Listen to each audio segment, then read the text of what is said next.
최상급 갈아타기 하려다가 전세로 방향 전환했습니다. 집 사고 파는 게 이렇게 힘들고 타이밍이 중요한지 몰랐네요. 뭐 안타까운 점은 이제 집을 살려고 하셨다면은 전세로 가시지 마시고 월세로 가시는 게 좋았을 것 같긴 한데, 왜냐면은 이제 전세에 한번 들어갔다가 또 못 나오는 경우가 많거든요. 생각보다 그 집주인들한테 얘기만 하면 다 그냥 나갈 수 있는 거 아닌가요? 계약 해지할 수 있는 거 아닌가요? 이렇게 생각하시는 분들 많은데 아닙니다. 집주인들 중에는 그냥 전세금 빼주기 싫다고 하는 사람도 많아요. 이게 농담이 아니고요. 농담이 아니고 그냥 전세집에 그 세입자로 들어갔는데 다른 사람을 좀 맞추고 싶다. 한 1년 살고. 그렇게 얘기를 하면은 대부분 다 빼줄 줄 아시더라고요.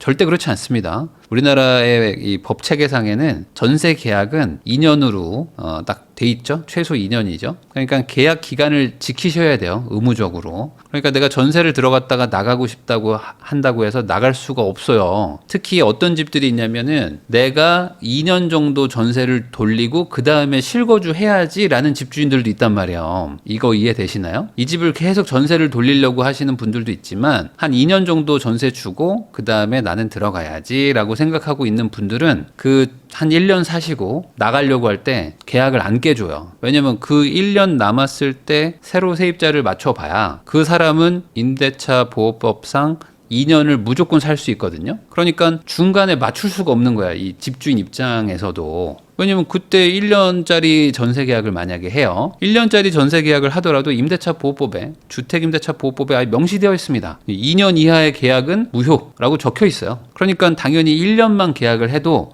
이 사람은 2년을 의무적으로 보장을 해줘야 된단 말이죠. 거기다가 뭐 실거주를 만약에 못하는 상황이 오면은 2+2까지 해가지고 4년을 또 보장을 해줘야 돼요. 그러다 보니까 이 전셋집에 들어갔다가 말만 잘하면 뭐 이렇게 깨고 나올 수 있어요. 이렇게 생각하시면 이거는 오산이다. 그래서 그 집주인이 돈을 안 돌려주겠다. 나는 이거 계약 이행해라. 라고 하면은 그냥 있으셔야 됩니다. 그냥 거기 계셔야 돼요. 어쩔 수가 없어요. 뭐 월세는 월세를 안 내고 보증금 뭐 까먹으면서라도 뭐 집을 비워놓고 다른 걸 살 수라도 있잖아요. 근데 전세는 대부분 내 돈이 다 묶여있기 때문에 집주인이 뭐 안 돌려주면은 그만인 거고, 더 정확하게는 안 돌려주는 게 나쁜 것도 아닌 거죠. 계약을 이행하라는 거니까. 그래서 전세는 정말 나는 앞으로 2년 동안 집을 절대 안 살 거야. 절대 안 살 거야 라는 사람들만 들어가시면 됩니다. 이 임대차 시장에서는 되게 이상한 그 소위 말하는 무슨 뭐 관례가 그래요, 관행이 그래요 하면서 돌아다니는 그런 얘기들이 너무 많거든요. 가장 큰 게 뭐 집 수리는 전세는 내가 하고 뭐 월세는 집주인이 고쳐준다, 뭐 이런 식으로 얘기하는 분들도 많아요. 이거를 중개사 분들도 얘기를 해. 그래서 그런 법이 어디 있습니까? 라고 물어보면은 대답을 못 합니다. 그러니까 중개사 분들도 주택임대차 보호법에 대해서 잘 모르시고 민법도 잘 모르고 그냥 막 하는 거죠. 그러니까 뭐 자격증 딸 때는 공부하셨겠지만 그 이후로 이제 실무하시면서 막 잘 모르시는 분들도 너무 많고. 그러니까 임대차에서 전세랑 월세는 똑같은 거예요. 뭐 전세는 뭘 누가 고치고 뭐 월세는 누가 고치고 이런 게 아니고요. 기본적으로 노후화되는 것들, 그냥 자연 노후가 되는 거 있잖아요. 뭐 예를 들어 벽지가 햇빛을 받아가지고 누렇게 변색되는 거, 뭐 이런 것들은 임차인이 고칠 필요는 없습니다. 이거는 세월의 흔적으로 인한 뭐 노후와 파손이니까. 근데 그런 게 아니라 뭐 예를 들어 뭐 문이 뭐 고장났어요. 문이 막 안 열려. 이러면은 뭐 월세는 뭐 집주인이 고쳐주는 거고 전세는 뭐 이걸 집주인이 아니라 임차인이 고치고 이런 것도 아닙니다. 그러니까 그게 노후로 인한 건지 말 그대로 술 먹고 내가 그냥 이렇게 막 쳐가지고 고장난 건지 이런 것들을 이제 따져봐야 되는 거고요. 아주 간단한 수준의 어떤 그 소모품 뭐 이런 것들은 임차인이 다 가르라고 돼 있습니다. 이게 판례가 있어요. 그래서 기본적으로 전구 같은 거 있잖아요. 전구 같은 것들은 다 세입자가 하는 거고요. 다만 이제 뭐 벽지나 이런 것들은 노후화되면은 그냥 집주인이 해주는 건데, 애매한 게 뭐냐면은 벽지가 이렇게 좀 까져요. 뭐 예를 들어 이렇게 뭐 이삿짐을 옮기다가 뭐 벽지가 이렇게 찢어졌어. 아니면은 이제 그 요즘에는 그 뭐 물걸레 청소기 이런 것들도 많이 쓰시잖아요. 그러다 보니까 바닥에 뭐 마루가 좀 이렇게 좀 뭐랄까 살짝 좀 색깔이 변색이 됐다거나 아니면 화분을 놓고 키웠는데 화분에 물이 새가지고 밑에가 좀 이렇게 시커멓게 마루가 이렇게 썩었어요. 이런 것들은 다 임차인이 고쳐야 되는 겁니다. 기본적으로 원상복구의 의무가 있는 거예요. 노후화로 인한 것이 아니라면은 원상복구는 임차인에게 있어요. 그러니까 이 집을 그대로 있는 그대로 잘 쓰고 잘 돌려줘야 되는 겁니다. 그게 빌렸다는 개념인 거잖아요. 그래서 이런 개념을 이해하고 그걸 접근해야 되는데 다들 그냥 무슨 관행처럼 관행이라고 생각해서 뭐 이 정도는 괜찮아요 뭐 이러면서 아니 쓰다 보면 뭐 액자도 좀 받고 못도 받고 뭐 벽에다 그림도 걸 수 있는 거 아닙니까? 전셋집인데 이런 것도 못해요 하시는 분들이 너무 많아요. 아닙니다. 이 못 하나 박는 것도 다 집주인의 허락을 받으셔야 되고 뭐 허락을 안 받고 만약에 못을 박았다 그러면은 그걸 다 원상복구를 하셔야 돼요. 근데 어떤 분들은 또 그래. 그 못 빼고 거기다 스티커 붙이면 되나요? 뭐 이런 얘기도 하시는데 원상복구의 개념은 내가 빌렸을 때 상태로 하는 거기 때문에 정확하게 얘기하면은 그 일정 부분의 면적에 티가 나지 않게 뭐 확실한 도배를 하든지 해야 되는 거예요. 근데 물론 여기서 이제 어느 수준까지 하냐는 이제 판례나 어떤 뭐 소송의 다툼의 영역일 수는 있지만 기본적으로 원상복구를 해야 된다. 근데 많은 분들이 이제 그런 생각들 잘 안 하시죠. 빨래 건조대는 어떻게 하는 거예요? 빨래 건조대라는 거를 떠나서요. 기본적으로 집에 어떤 그 뭐랄까요? 필수제 있죠. 필수. 사람이 살아가는데 필요한 필수 항목 있죠. 이 필수 항목은 집주인이 고쳐줘야 됩니다. 예를 들어 보일러. 보일러가 없으면은 한국에서는 겨울에 보일러 안 켜고 살면 죽을 수도 있잖아요. 그러니까 보일러 같은 것들은 고쳐줘야 돼요. 근데 에어컨은 고쳐줘야 될까? 에어컨이 있는 집도 있고 없는 집도 있잖아요. 근데 에어컨이 있으면 뭐가 문제냐? 에어컨이 있기 때문에 고쳐달라고 그래, 임차인들이. 그러면 여러분들 생각해 보세요. 아니,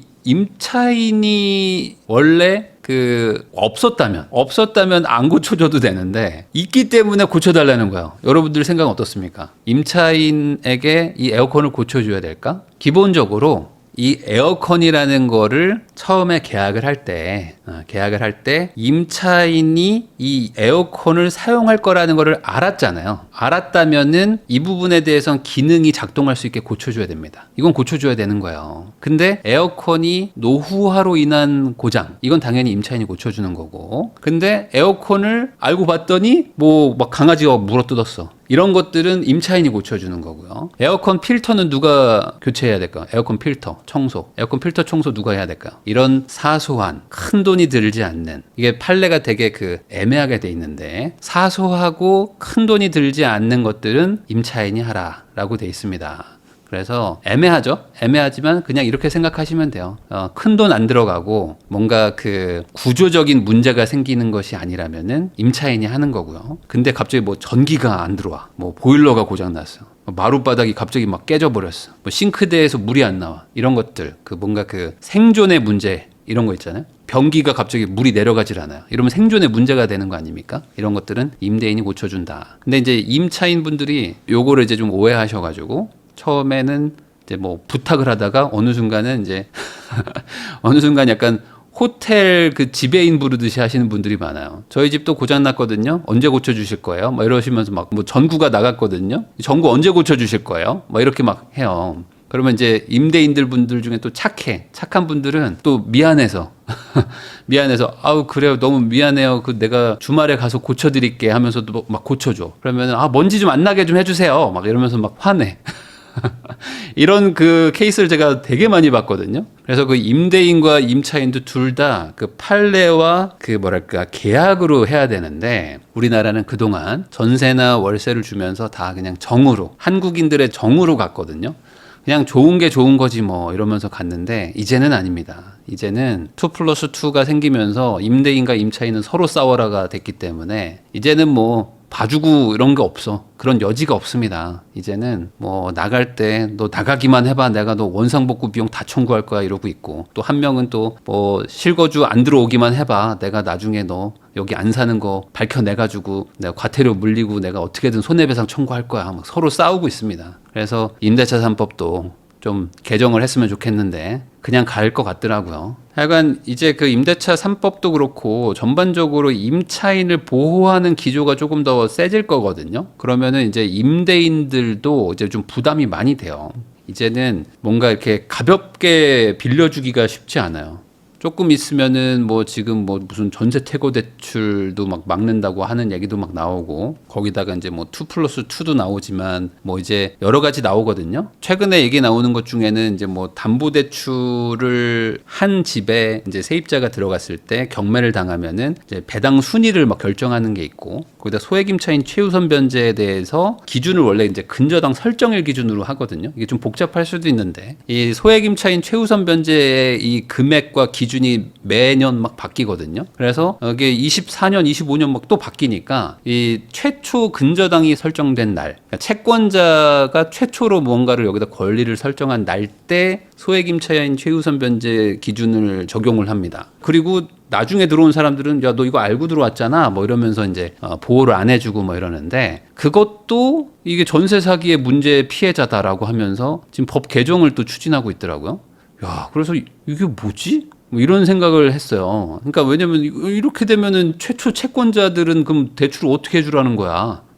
왜냐면은 미래에 이 법이 바뀔 수도 있기 때문에 대출을 그럼 적게 해주라는 얘기거든요. 그러니까 이게 되게 복잡한 얘기인데, 그러니까 예를 들어 내가 2017년에 대출을 해줬어요. 그때는 만약에 뭐 임차인이 있으면 3천만 원만 최우선 변제가 되는 거예요. 그러면은 뭐 3천만 원? 그래, 그 정도는 뭐 줄 수 있지 하면서 소위 말하는 방빼기로 3천만 원을 고려해서 대출이 나갔는데, 시간이 지나가지고 이제 5,500, 막 6,000, 7,000 이렇게 늘어난단 말이에요. 그럼 나중 되면은 나보다 후순위에 들어온 임차인이 내 돈을 뺏어간단 말이지. 그러면 어떻게 됩니까? 그럼 나는 괜히 빌려준 게 되는 거잖아요. 그러니까 이게 은행도 그렇고 뭐 개인 간의 어떤 근저당도 설정하고 하는데, 이런 일들을 이제 막 소위 말하는 소급 적용을 또 하려고 하는 것 같더라고요. 그러니까 이런 이 왜 이렇게 시장의 룰을 이렇게 바꾸려고 하는 건지. 그러니까 뭐 보호하는 것도 중요하지만 더 정확하게는 그 보호를 받아야 되는 사람들도 최소한의 의무는 해야 되거든. 왜냐면 그런 것들에 대한 법적인 지식을 모르는데 막 전세 살고, 이런 것도 잘 모르면서 막 그냥 뭐 보증보험도 안 들고 이런 사람들이 너무 많잖아요. 그럼 그걸 누가 가르쳐 줘야죠 라고 얘기하지만, 아니 그거를 가르쳐 주는 건 물론 뭐 필요하지만, 그거를 모르는 게 본인이 잘못인 것도 맞거든요. 어찌 보면 이 성인이고 이 사회생활을 하는 사람들에서는. 그러니까 이런 것들에 대해서 이게 사고가 터지면 무조건 이제 보호를 해줘야 된다, 사고가 터지면 보상을 해줘야 된다고 하면서, 그러니까 뭐 임대인이나 채권자가 손해를 봐라, 임차인을 무조건 보호를 해야 된다, 이런 식으로 지금 간단 말이죠. 그러면 당장은 임차인들이 지금 손해를 보고 힘들어하니까 당연히 뭐 그분들을 이제 도와주고 싶겠지만, 이렇게 되면 이제 임대인이나 채권자들이 피해를 보게 되면 당연히 임차를 안 주겠죠. 임차를 안 주게 되면 어떻게 됩니까? 그러면 임차인들이 또 이제 고생을 하게 되는 거예요. 필요한 동네에 필요한 가격대의 집들이 없어지는 거죠. 그런데 이런 일들을 너무 이제 일방의 편을 들기 시작하면은 답이 안 나온다. 근데 약간 일방의 편을 많이 드는 정책들이 계속 갑니다. 아마 향후 계속 임차인 위주의 정책들이 좀 나올 것 같아요. 그럼 임차인 정책이 계속 나오게 되면은 임대인들 입장에서는 이제 전세나 월세 주는 게 좀 점점 부담스러워진단 말이죠. 당연히 다주택자들도 여전히 뭐 규제를 하고 있기 때문에. 그러면 어떻게 될까? 당연히 다른 곳에 살던 분들도 막 자기 집으로 들어오는 거죠. 소위 말하는 똘똘한 한 채만 남기고 나머지 다 팔면서 그 집도 어떻게든 들어가서 실거주해야 되겠다 라고 이제 한단 말이죠. 그러면 이제 또 인기 지역들은 전월세가 막 상승합니다. 기업 원룸형 임대 시장 어떻게 보십니까? 저는 기업 원룸형 임대 이번 정권 때 어느 정도는 좀 확대될 것 같습니다. 왜냐면 이 지금 가계대출이 되게 많다고 부담스럽다고 하잖아요. 근데 이 가계대출도 여러분들 한번 생각해 보시면요, 이 가계대출을 받아가지고 집을 사가지고 뭐 투기한다 뭐 이렇게 얘기하시는데, 우리나라는 월세보다 전세를 더 많이 주잖아요. 그래가지고 대출을 받으면 또 전세를 못 줍니다. 그 말은 뭐냐? 대출 받은 집들은 실거주를 보통 하고요. 대출 받은 집들 중에 뭐 대세는 아니고 소수가 월세를 줘요. 보통 대출 받아서 월세 주는 사람 별로 없습니다. 왜냐면은 요즘엔 대출 받으면은 막 그 실입주를 하라고 하고, 다주택자들은 대출을 안 해주고 막 이러니까 대출 받아서 월세를 주는 건 너무 비효율이거든요. 너무 비효율적이야. 이 투자자의 입장이나 어떤 그 자산가의 입장에서는 상당한 리스크입니다. 왜냐면 내가 실거주 하는데 방해가 돼요, 이 월세 받는 게. 그래서 거의 요즘에는 한 5년 정도 안쪽에서는 대출 받았다? 그러면 실거주 하는 거예요. 거의 그렇습니다. 그러니까 주담대 받으면 실거주하는 거고요. 물론 이제 과거부터 뭐 투자하셨던 분들 이런 분들은 그냥 대출 깔아놓고 다주택 하시는 분들도 있죠. 그러면 가계대출이나 이런 것들을 줄이려면 결국에 전세자금 대출도 좀 줄여야 되고요. 그리고 뭐 아까 말했던 뭐 대세는 아니더라도 주담대 받아가지고 뭐 이렇게 월세 받고 있고 이런 분들도 있을 거 아닙니까?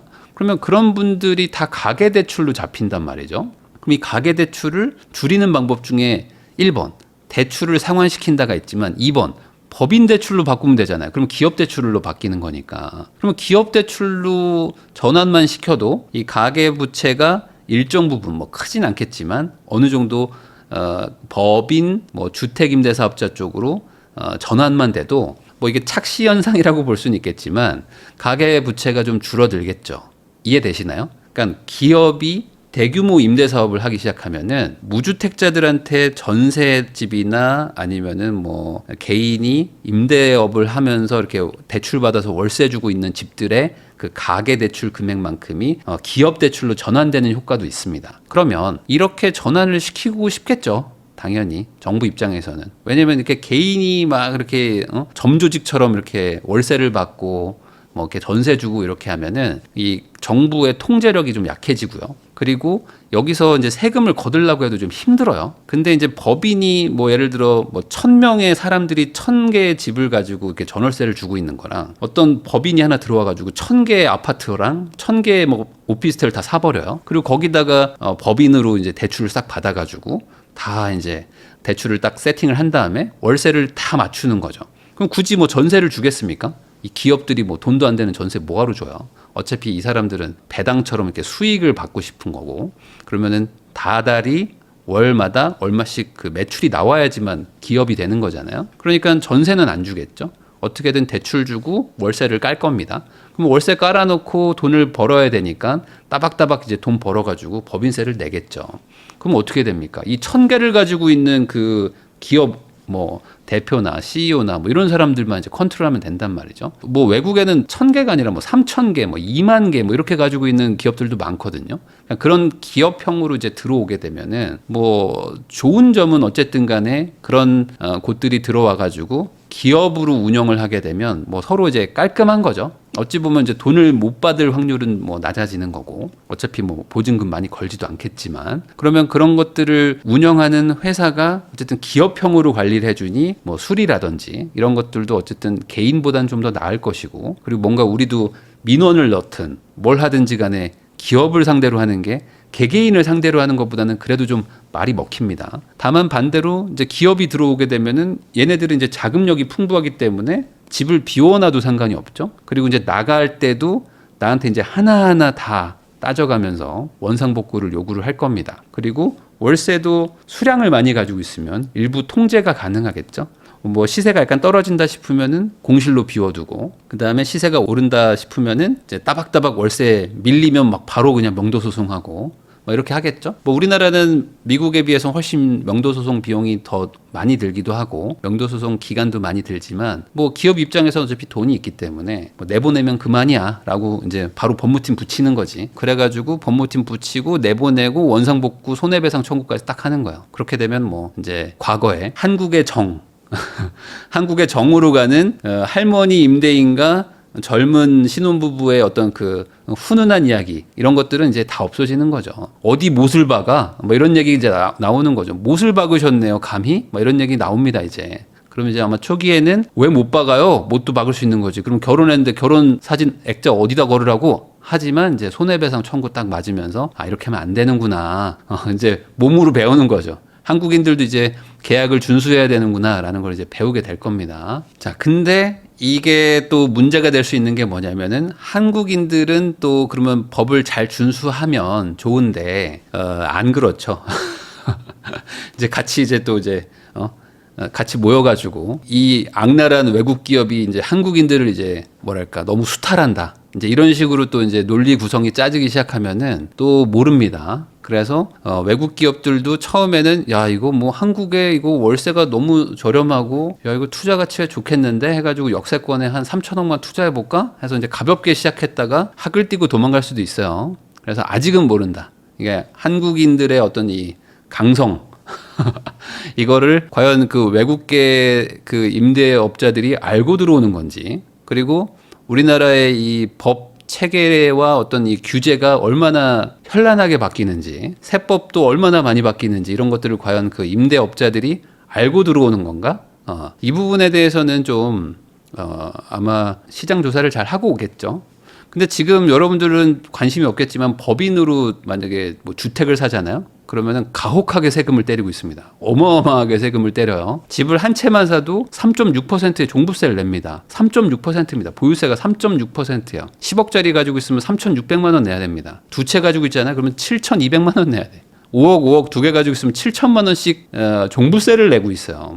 이 말이 됩니까, 여러분들? 한 달에 600만 원입니다. 그러니까 10억짜리 아파트를 사가지고 월세 600도 못 받는데 종부세를 600씩 내라고 하고 있는 나라입니다. 그러니까 이제 기업형 임대가 가능할까요? 불가능하겠죠. 그러니까 지금은 한국에서는 법인으로 무언가 주택을 사 감히 하면서 그냥 아주 그냥 너 폐업시켜 버릴 거야 막 이러고 있는데, 이제 만약에 외국계 기업이 들어온다면은 그것도 좀 바꾸겠죠. 그러니까 이게 외국 기업이 들어오는 게 좋은 건가 싶으면 좋을 것 같기도 하고, 왜냐면 이제 그런 기업들이 만약에 들어와서 뭐 1,000채, 2,000채, 3,000채 사면 과거처럼 뭐 마음대로는 못 하겠죠. 마음대로는 못하겠지. 왜냐면 이제 거기도 이제 소송을 걸 거 아닙니까? 야, 너네 이거 뭐야? 하면서 막 이렇게 소송 걸면 그럼 좀 눈치 좀 볼라나? 그러니까 이제 진흙탕 싸움을 하지 않을까, 여기 안에서. 어떻게 할지 모르겠네요. 야, 왜 갑자기 대출을 막아? 왜 이러는 거야, 너네 도대체? 하면서 막 이제 막 하겠죠? 야, 내일부터 대출 안 나가? 뭐 이렇게 하면은 외국 기업들은 이해할 수 없을 거 아닙니까? 너네 도대체 뭐 하는 거야? 이렇게 하면서 내가 장사를 어떻게 해? 그러면 나가. 약간 이런 거예요. 이런 것들이 이제 일어나기 때문에 모르겠네. 한번 들어왔다가 큰 코 다치고 나갈 수도 있죠. 그 우리나라 대기업들이 그 임대업을 괜히 안 하는 게 아닙니다. 대기업들이 돈 되는데 안 하겠어요? 당연히 하고 싶죠. 근데 안 한다. 다 분양하고 끝내잖아요. 왜? 임대로 가져가면은 답이 안 나오거든. 진짜 쉽지 않습니다. 뭐 예를 들어 SK가 뭐 임대 아파트를 2,000개를 샀어요. 그래가지고 거기다가 이제 세입자를 2,000명을 맞춘 거예요. 근데 거기서 만약 못을 박았다고, 못 값으로 뭐 한 3만 원씩 걷었다고 칩시다. 그러면 쉽지 않죠. 이거를 하나하나 이렇게 한다는 게 쉽지 않고, 부영은 많이 하던데요. 부영은 좀 그래도 저렴한 임대업을 많이 하고, 약간 좀 성향이 다른 거죠. 지금 그 외국계 기업이나 뭐 대기업들이 들어온다는 거는 프리미엄 도심 1인 가구, 약간 이런 오피스텔이나 아니면 도시형 생활주택 이런 것들을 하려고 하는 거예요. 그러니까 수영장까지는 못하겠지만 뭐 나름 이제 그 커뮤니티를 만들어 가지고 헬스장도 있고 뭐 주차장도 나름 좀 잘 갖춰 놓은 뭐 그런 공유 공간도 있는 그런 한 500세대에서 1000세대짜리 이런 것들을 하려고 하는 건데, 당연히 뭐 역세권 도심지에다 막 하는 거죠. 근데 이게 뭐 무조건 나쁘다고 볼 수도 없어요. 어찌 보면은 좀 합리적으로 바꾸고 그런 것들을 이제 잘 정착이 되면요, 부동산을 소액 투자로 할 수도 있는 거거든요. 왜냐면은 이제 뭐 펀드를 만든다든지 뭐 리츠를 만들어 가지고, 그러니까 국민들이 돈을 모아 가지고 어찌 보면 좋은 부동산 상품을 투자해서 여기서 이제 운영을 해서 운영 수익을 나눠 갖는 뭐 이런 것들도 할 수도 있어요. 그러니까 이게 또 변질되면 또 이상하게 되는 건데, 뭐 이걸 잘만 짜면은 나쁘진 않을 것 같아요. 근데 잘 짤 수 있느냐? 여기서 이제 미지수가 나오는 거죠. 처음에 어떤 계획은 다 창대한데 이 용두사미로 끝나버리면 또 이상한 꼴이 되니까 이런 게 좀 걱정은 된다.